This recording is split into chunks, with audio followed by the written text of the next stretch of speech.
what comes to your mind when you first hear the word family planning? Of course, since from the word itself, it's defined as one's ability to decide kung gusto niya ba magkaroon ng anak in the future along with their partner, also kung ilan, kung kailan, and kung ilang taon yung pagitan ng kanilang mga anak.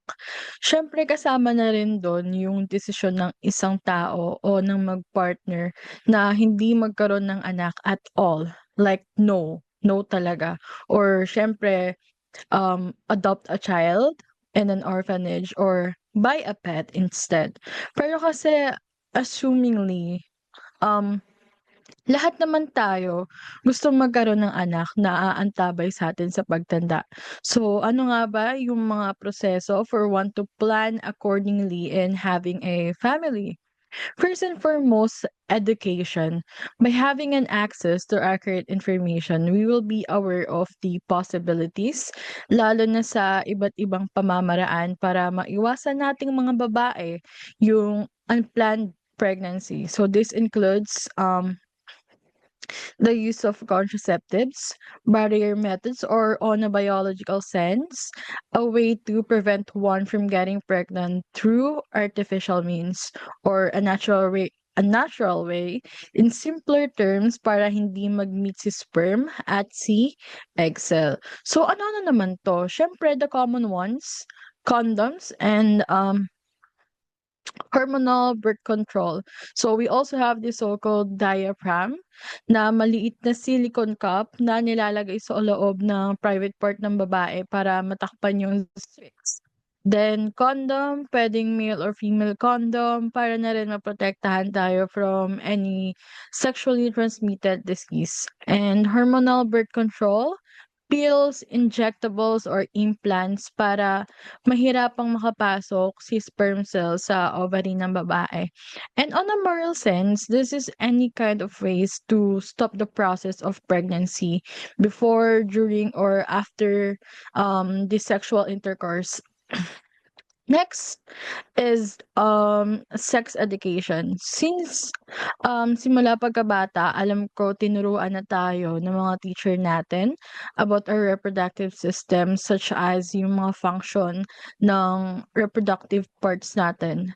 Alam ko na pinahapyawan rin nila yung topic about pregnancy for us to be aware about how can two-person can have a baby and for one to not engage with it at such young age. From one series na napanood ko, Sex Education, they like sex education includes the diseases that one can acquire from mating. So the third and last one is the natural family planning techniques. Um, this is important mostly sa mga babae, lalo na we are the ones who are capable of magpalaki ng isang bata sa loob ng sinapupunan natin, 'di ba? So, dapat aware tayo sa phases na pinagdadaanan natin every month, like follicular phase, luteal phase, ovulation phase, and of course, menstruation phase. So, a woman must be aware of these things, lalo na sa ovulation phase niya kasi dun usually, fertile yung isang babae. Meaning, may days na mataas yung possibility for a woman to get pregnant. So all in all, family planning is all about responsibility. And Francis will dig deeper into that. Hello, let's talk about the contraceptics, a device designed to prevent sperm from fertilizing the egg. Ibig sabihin, hinihinto ni contraceptives na mag-meet si sperm and yung egg cell to prevent na mabuo yung tiyan sa bata. Okay? Then next, contraception as a direct frustration, an intentional or planned act of blocking the meeting of the eggs and sperm. Ibig sabihin, this is a part of the family planning wherein a sperm planado siya ng dalawang couple or married couple na hindi muna sila magkakaroon ng anak by blocking the sperm and the egg cell. Okay? And frustration in any stages. Before, pag-usapan muna natin yung sa before, Any willing full action are taken to prevent fertilization before the intercourse. One of the best example here is the wearing the condoms wherein before they have having sex is nagsuot na si boy ng condom to prevent creation of fetus sa tiyan. During method using the sexual intercourse to prevent sperm from meeting the egg such as the barrier methods.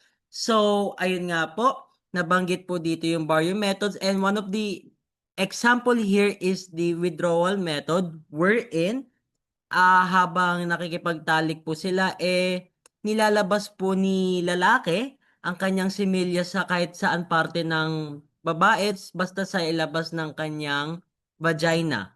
Okay? One of the contraceptives na ginagawa, though hindi siya super effective because there is a pre-com na possible na magkaroon ng pamumuo ng bata sa tiyan. And after, action taken post-intercourse to prevent implementation of a fertilized egg, which may include emergency contraception. One of the best example here is yung birth control pills na iniinom ng babae. For example na pagkatapos makipagtalik, iinom na kaagad si babae ng birth control pills para hindi mabuo po yung bata sa tiyan. And reason for contraceptive use, let's talk about it. And the medical reason, physical condition, pregnancy allegedly endanger the life of health of the woman or the fetus.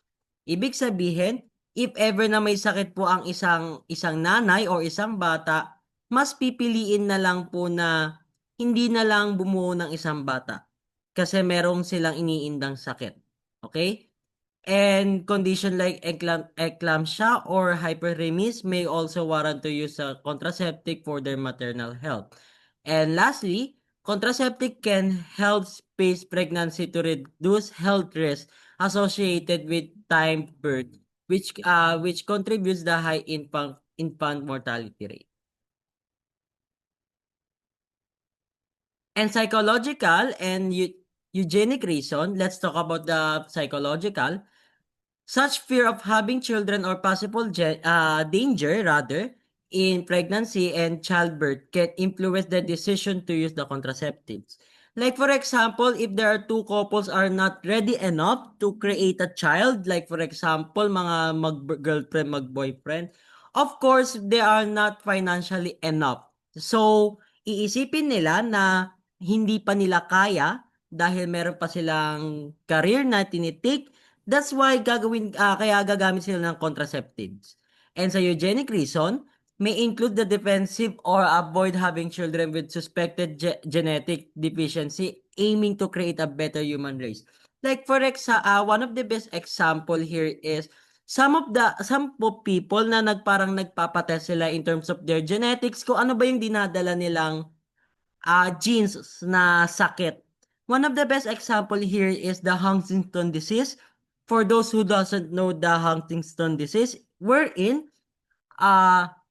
it's a neurological disease na is a genetic, napapasa siya wherein when a time goes by, mas early yung mental capacity ng isang tao kapag mayroong Huntington disease ay mas mabilis tumanda. Mas mabilis na maapektuhan kanyang movement, emotion, and yung behavior and etc. So, yun po yung Huntington disease. One of the best example here sa eugenic reason. If ever na nagpa-test ka, tapos may makita ka na if ever na magkakaroon ka ng anak, magkakaris siya ng that kind of genetic na sakit, iisipin na lang niya na hindi na lang siya magkakaanak para hindi na burden sa kanyang susunod na henerasyon. Okay? And sa socio-economic reason, of course, the poverty, syempre dahil sa kahirapan at mahirap bumuhay ng isang bata, syempre ang iisipin is hindi na lang sila magkakaanak pa. Dahil ayaw nila na mahirapan yung bata sa kanyang pangangailangan at sa kanyang kagustuhan. And of course, as a government, controlling the growth of population to mitigates the perceived adverse impact on the economic and the environment. Meaning, there's a certain countries such as China na overpopulated na.